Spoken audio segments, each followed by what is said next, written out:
नमस्कार सर, मेरा नाम राजू है। एक क्वेश्चन आया है कि लोन लेकर फ्लैट खरीद लिया और ख़रीदने के बाद आपका वीडियो देखा, बहुत ज़्यादा लोन का इंटरेस्ट जा रहा है, प्रिंसिपल भी जा रहा है, सारे पैसे को रिकवर करना है तो क्या करना पड़ेगा। मान लेते हैं कि आपने 50 लाख का लोन लिया, 25 साल के लिए ले लिया और 8% का ही ब्याज आपको लग रहा है, तो EMI आता है 38,551 रुपया। मैं ये बोलता हूँ कि जो गलती हो गया, जिस घर में रह रहे रहिए, मात्र इसका 10% अगर देखा जाए तो आता है 3800 रुपया। आपने 50 लाख का लोन लिया, उसमें 65 लाख रुपया का ब्याज आने वाला है। कैलकुलेटर पे जाएंगे EMI में तो वही आएगा। तो टोटल 1,15,00,000 रुपया आपका जाता है। प्रिंसिपल ये हो गया, इंटरेस्ट हो गया, 1,15,00,000 रुपया जाता है। आपका कहना है कि ये सारा का सारा हमें चाहिए, तो जितना EMI जा रहा है 38,000 का 10% ही आपको SIP में इन्वेस्ट करना है, तो वो 10% कितना होता है 3800 रुपया। अगर ये 3800 रुपया पर मंथ जाए, यहाँ पे कैलकुलेटर में देख लेते हैं, ये 3800 रुपया पर मंथ जाए और 25 साल तक जाए तो देखेंगे मात्र 14.5% का रिटर्न अगर मिले लंबे समय में, तो ये पैसा बन जाता है 1,13,00,000 रुपया। 11,40,000 जमा होगा, 1,13,00,000 रुपया बन जाएगा। यदि कम होगा तो थोड़ा सा कम रिटर्न दिखेगा, तो उस हिसाब से आपको थोड़ा सा ज़्यादा इन्वेस्ट करना पड़ेगा। लेकिन इस कैलकुलेशन के हिसाब से 10% EMI का 10% अगर करते हैं तो वो पैसा लगभग आपका रिकवर हो जाता है। इसके लिए आपको एग्जैक्ट कैलकुलेशन करना है। हो सकता है कि आपका लोन 30 लाख का है या 1 करोड़ का है, तो StarSIP.in में जाएंगे, विदाउट लॉगिन किए हुए कैलकुलेटर वगैरह सारा यूज कर सकते हैं। दूसरा क्वेश्चन आया है कि हमने 1 करोड़ रुपया इन्वेस्ट करके रखा है, 10 साल से इन्वेस्ट करके रखा है, और जब जब प्रॉफिट होता है हम उसको रिडीम कर लेते हैं।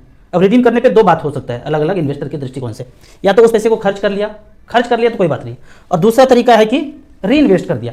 तो यहाँ पे देखते हैं, हर बार प्रॉफिट हुआ रिडीम कर लिया, और जब लॉस दिखता है, मान लीजिए 1 करोड़ से नीचे जाता है पैसा, 98 लाख हो गया, तो वेट करेंगे जब तक 1 करोड़ रुपया या उससे ऊपर ना हो जाए, तब तक हम रिडीम नहीं करेंगे। और ये मान के चलता हूँ कि लगभग प्रॉफिट जब 1 लाख 1.5 लाख रुपया हो जाता है तो उस पैसे को निकाल लेते हैं। तो क्वेश्चन ये कि इसमें ऐसा करने में फायदा है या नुकसान है, ये बताइए। तो लाइव एग्जाम्पल के साथ लेते हैं। फंड का नाम है SBI स्मॉल कैप। अब यहाँ पे एग्जाम्पल लेते हैं, फंड का नाम है SBI स्मॉल कैप। 2009 से लेकर 2023 तक 1 करोड़ रुपया वन टाइम रखा। उस वन टाइम का पैसे का वैल्यू है आज 2009 से लेकर अब तक लगभग 14 साल हो गया। 1 करोड़ का वैल्यू है 11,60,62,000 रुपया। 14 साल पहले 1 करोड़ रुपया रखा। अब बड़े बिजनेसमैन हैं, कारपोरेट हैं, बिजनेस अच्छा खासा चल रहा है, विदेश में रहते हैं, 10 तरह का तो गाड़ी है आपके पास, 10-20 बंगला है। वो 1 करोड़ रुपया अगर म्यूचुअल फंड में होता 14 साल पहले SBI का स्मॉल कैप में, तो 11,60,00,000 रुपया होता वाइट। कोई टैक्स टूक्स का ज़्यादा चक्कर नहीं है यहाँ पे। 11,60,00,000 रुपया, 19.63% का रिटर्न यहाँ पे दिया है। जितना चार्जेज है, एक्सपेंस है, फंड मैनेजमेंट चार्ज है, हमें मिलता है, एडवर्टाइज होता है, सब ताम झाम, लाइट कैमरा एक्शन सब इसके काट के ही आपको दिखाया जा रहा है। वो 2% काट लिया तो उसके बाद जो बचा वो 19.63 है। इसके बाद आपसे कुछ भी नहीं काटा जाएगा, फंड मैनेजमेंट चार्ज जो भी है वो काट के ही दिखाया जा रहा है। अब इसके हम कैश फ्लो में चलते हैं। यहाँ पे कैश फ्लो में आपका कहना है, यहाँ दिया है 2009, 2010, 2011, 2012, 10 रुपया से शुरू किया था, 1 करोड़ रुपया लगाया, और मान लेते हैं यहाँ साल दर साल दिखा रहे हैं, आप मंथली कैलकुलेट करते हैं, मंथली में काफ़ी बड़ा हो जाएगा, साल भर का समझाते हैं। 1 साल के बाद 1 करोड़ 18 लाख हो गया, तो आपने 18 लाख रुपया विड्रॉ कर लिया। आपने मंथली किया, पर मैं यहाँ पे सालाना बता रहा हूँ। 18,20,000 विड्रॉ कर लिया, तो 18,20,000 जब विड्रॉ किया तो उसको सेल किए होंगे ना यूनिट को। जो यूनिट आपके पास था, ये टोटल यूनिट आपने खरीद के रखा था 10-10 रुपया की दर से, यहाँ पे 10 रुपया की दर से 10 लाख यूनिट खरीदा। तो जब 11 रुपया 82 पैसे पे आपने सेल किया, 18 लाख रुपया का सेल किया, तो इस रेट से यूनिट को बेचना पड़ा होगा। आपने 18,20,000 सेल किया, तो 11 रुपया की दर से यूनिट को सेल किया, तो 1,53,000 यूनिट आपने सेल कर दिया। यहाँ पे जो पैसा आपका बढ़ा है, इस 18,20,000 के लिए आपको लगभग 1.5 लाख यूनिट सेल करना पड़ रहा है। तो इस तरह से करके सेल करते जाते हैं। अब यहाँ पे बात, अगर पैसे को ज़रूरत है तो रिडीम करना ही करना है। हम लगाए भी इसीलिए हैं कि जब ज़रूरत हो तो पैसा हम निकाल के उसको यूज कर सकें, लेकिन ज़रूरत नहीं है, फिर से उसको री इन्वेस्ट कर रहे हैं, तो क्या जो फंड में आपने लगाया है उससे बेहतर कोई रिटर्न दे रहा है क्या? अगर तो बेहतर रिटर्न दे रहा होगा तब तो फायदा है, लेकिन उससे कम दे रहा है या वैसा ही दे रहा है तो फिर क्यों करना है? इसको ऐसे समझिए कि आपने 1 करोड़ का सोना खरीद लिया, और जो प्रॉफिट हो रहा है, हर महीने सोने में बढ़ोतरी हो रहा है, उस सोने को, उतने से सोने को आप बेच रहे हैं, बेच करके फिर से उसी पैसे का सोना खरीद रहे हैं, तो कहेंगे कि कैसा बुड़बक वाला बात कर रहे हैं, ये तो मतलब क्या कोई तर्क संगत बात है ही नहीं। तो जो सोना था वही सोना है, तो आपने म्यूचुअल फंड से बेचा, फिर म्यूचुअल फंड खरीद लिया, तो सोना बेचा फिर सोना खरीद लिया, इसका कोई मतलब नहीं है। तो लंबे समय में आप देखेंगे यहाँ पे ये पैसा बढ़ते बढ़ते 11,69,00,000 हो गया। यदि आप सेल करते रहेंगे तो इस तरह से आपको लंबे समय में नुकसान ही नुकसान होगा। अब दूसरा बात यह है कि आप 9:30 बजे से लेकर 3:30 बजे तक कुछ ना कुछ कर रहे होंगे। एक चीज़ है, समाज में दूसरे की गलती से सीख लेना चाहिए, हमें अपना ही गलती नहीं करना है। अभी रिसेंटली आपने सुना होगा एक रियलिटी कि एज 49 था और ऊपर चले गए, अपने पीछे 10,000 करोड़ छोड़ के गए। करते क्या थे, वही 9:30 से लेकर 3:30 बजे तक स्क्रीन पे बैठे रहते थे, खूब पैसा कमाए, हेल्थ इतना ज़्यादा खराब हो गया कि 49 के एज में चले गए और 10,000 करोड़ छोड़ के चले गए। तो अपने जीवन में लिमिट सेट करना है, उस लिमिट तक आ गए या उससे ज़्यादा आ गया, बस रुक जाना है। अब जो करने योग्य है वही करना है। अभी रिसेंटली मैं एक संगमरमर का पत्थर पॉट खरीदा हूँ, इतना बड़ा है, उखल है संगमरमर का पत्थर। उसमें एक आदमी के लिए 8 बादाम, घर में 4 लोग हैं तो 8 चौक 32 बादाम, 8 मुनक्का एक आदमी के लिए, 8 इलायची, 1 चम्मच ताल मिश्री जो धागा वाला मिश्री आता है, और 1 चम्मच खरबूजे का बीज। 1 चम्मच मतलब 4 आदमी बोला तो 4 चम्मच। इस तरह से करके 30 मिनट तक उस उखल में घसाई करते हैं। सुबह मेरा काम यही है, 7:30 बजे से 8 बजे लेके अगर फ़ोन करेंगे तो घस घस घस घस का आवाज़ आएगा। दूध हम लोग नहीं पीते हैं, दूध जो ओरिजिनल दूध भी गाय भैंस का है तो उसमें भी प्रॉब्लम है, कभी बताएंगे, वहाँ प्रॉब्लम है। तो हम ये वाला दूध पीते हैं, धूप में बैठ के, धूप सीधा सनलाइट शरीर पे पड़ रहा है और घसाई कर रहे हैं आधा घंटे से 45 मिनट तक। चारों लोग यही दूध पीते हैं। जब मेरी बीवी जी को गोल्ड ब्लैडर स्टोन आया था 12 mm का, तो 2 महीना तक लगातार छोटा सा पॉट खरीदा था उसमें इमरजेंसी के केस में, और उसमें 8-8 करके एक आदमी के लिए दूध बना के उनको देते थे। ठीक होने के बाद उनका कहना था कि इससे हमको बहुत फ़ायदा हुआ है गोल्ड ब्लैडर स्टोन में। मैं इसीलिए हमेशा बोलता हूँ जो करने योग्य है वही करना है।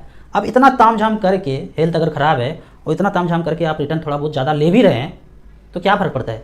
आपके पास 1 करोड़ से होकर 2 करोड़ हो जाए, 2 करोड़ से होकर 10 करोड़ हो जाए, ज़िंदगी पे कोई फ़र्क नहीं पड़ेगा। ज़िंदगी पे फ़र्क जो है छोटे छोटे काम करने से पड़ेगा। तो मैं पर्सनली बात करूँ तो मात्र 2 से 3 घंटा काम करता हूँ, बाकी समय हेल्थ पे टाइम देता हूँ, परिवार पे टाइम देता हूँ। अब मैं चाहूँ तो 12 घंटा काम कर सकता हूँ हीरो की तरह, और टारगेट बना लूँ 100 करोड़ कमाना है। अभी तो लगभग 1-1.5 करोड़ रुपया ही है, 100 करोड़ का टारगेट रख लिया। अब दिन रात इसके ख्वाबों में परेशान है, तो ज़रूरत नहीं है, मुझे ये ख्वाब सजाने की ज़रूरत नहीं है, क्योंकि हमें वही करना है जो करने योग्य है। हमारे गुरुजी हमेशा बोलते हैं वही करना चाहिए जो करने योग्य है। एक तीसरा क्वेश्चन है यहाँ पे कि मुझे जल्दी से फाइनेंशियल फ्रीडम पाना है, जैसे आपने पाया है मुझे भी पाना है, 10 साल ही टाइम है मेरे पास, तो क्या करना है उसको बाद में देखेंगे, क्या नहीं करना पहले ये देखते हैं। अब पहले पॉइंट में 3 चीज़ है, वो 3 चीज़ क्या है? ज़मीन नहीं खरीदना है, ज़मीन नहीं खरीदना है और ज़मीन नहीं खरीदना है, प्लॉट वो नहीं खरीदना है, पहला कट मार दीजिए। अब दूसरा है सोना, कितना सोना है, कट मार दीजिए मात्र 10 साल के लिए। और तीसरा है सेफेस्ट, बैंक में, पोस्ट ऑफिस में, सुकन्या योजना, ट्रेडिशनल प्लान, यूलिप प्लान, ये सब के बारे में एक चीज़ सोचना है, इसने हमसे पैसा लेके कहाँ लगाया, तो पता चलेगा मार्केट में लगाया है। भाई मार्केट में ही लगाया सब, कहीं मंगल ग्रह पे कोई नहीं जाने वाला है। और चौथा और आखिरी पॉइंट है कि बगल वाली को देख के मेरे पास भी ये हो जाना चाहिए, वो नया बंगला है, नई गाड़ी है, नया जोड़ा है, नई साड़ी है। ये 10 साल के लिए कट मार देना है, बगल वाली को देख करके मन में आकांक्षा नहीं जगाना है। मेरी वाइफ ने नहीं जगाया है तब मैं यहाँ पे बैठा हूँ। वो 10 से 12 साल तक संतोष नाम का फल खाई है, तब जाके ये फाइनेंशियल फ्रीडम आज मिला है। फिर आपका कहना होगा क्या बात करते हैं, सारा का सारा अपना शौक मौज तखा पर रख दें और सारा पैसा म्यूचुअल फंड में झोंक दें? मेरा आंसर होगा हाँ, मात्र 10 साल के लिए ऐसा करना है। आप यहाँ पे खड़े हैं, पीछे जितना बवंडर किया है मेरे वीडियो देखने के पहले, जितना बवंडर किया है सबको छोड़ दीजिए। अब यहाँ पे स्टॉक मार्केट 10 साल जो म्यूचुअल फंड बता रहा हूँ, मात्र 10 साल उसमें पैसा झोंकते जाइए, इन्वेस्ट। चौथा कोई काम नहीं करना है, मात्र 10 साल के लिए, होल लाइफ। फिर 10 साल के बाद आप एक गाना गुनगुनाएंगे, हवा में उड़ता जाए मेरा लाल दुपट्टा मलमल का, मेरा लाल दुपट्टा मलमल का। मेरी बीवी जी ना कभी गाना सुनती नहीं थी और कभी गाती भी नहीं थी। आजकल रास्ते पे चलते हुए वॉकिंग करते करते अनायास ही मुख से गाना निकल जाता है। मैं जब घर आता हूँ फुल वॉल्यूम में वही गाना बजाता हूँ। मेरे पड़ोस के लोग ना थोड़ा सा मेरे से नाराज़ हैं, मैं गाना थोड़ा तेज़ वॉल्यूम में बजाता हूँ, बहुत नाराज़गी है, उसके लिए मैं उनसे माफ़ी मांगता हूँ। अब आपका क्वेश्चन होगा कि चलिए होल लाइफ मुझे भी यही गाना गाना है, हवा में उड़ता जाए मेरा लाल दुपट्टा मलमल का, इसके लिए क्या करना है?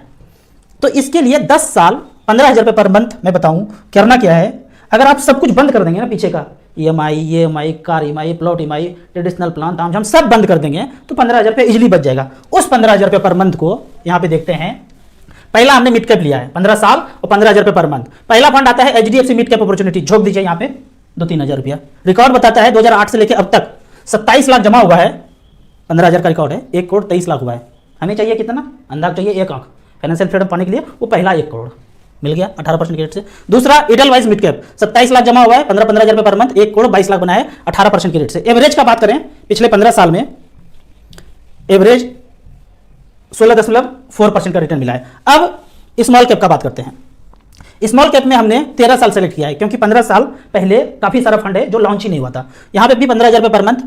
पहला फंड आता है SBI स्मॉल कैप, पिछले 13 साल में 23,40,000 जमा हुआ है और वैल्यू है 1 करोड़ 10 लाख, 22% का रिटर्न यहाँ पे जनरेट करके दिया है। दूसरा फंड है DSP स्मॉल कैप, इसमें भी 23,40,000 जमा हुआ है, वैल्यू बनाए 87 लाख रुपया, 18.81% का रिटर्न। कोटक स्मॉल कैप यहाँ पे भी 2010 से लेकर अब तक पिछले 13 साल में 23,40,000 जमा हुआ है और वैल्यू बना है 83 लाख रुपया। एवरेज रिटर्न का बात करें पिछले 13 साल में स्मॉल कैप के लिए, तो यहाँ पे एवरेज रिटर्न आया है 17.41। आपको इस तरह से 3 मिड कैप 3 स्मॉल कैप में पैसा लगाना चाहिए। 10 साल जब आप कर लेंगे तो तीसरा आंख अपने आप खुल जाएगा। आगे क्या करना है, जो करने योग्य है वही कर दीजिएगा। आपको इसी तरह म्यूचुअल फंड के बारे में और कुछ जानना है, इन्वेस्टमेंट के बारे में जानना है, तो इस नंबर पे मुझे व्हाट्सअप कर सकते हैं। आपको वीडियो अच्छा लगे तो व्हाट्सअप यूनिवर्सिटी में फैमिली मेंबर्स के बीच जरूर शेयर करें। यूट्यूब पे देख रहे हैं तो लाइक एंड शेयर जरूर करें। Thank you so much.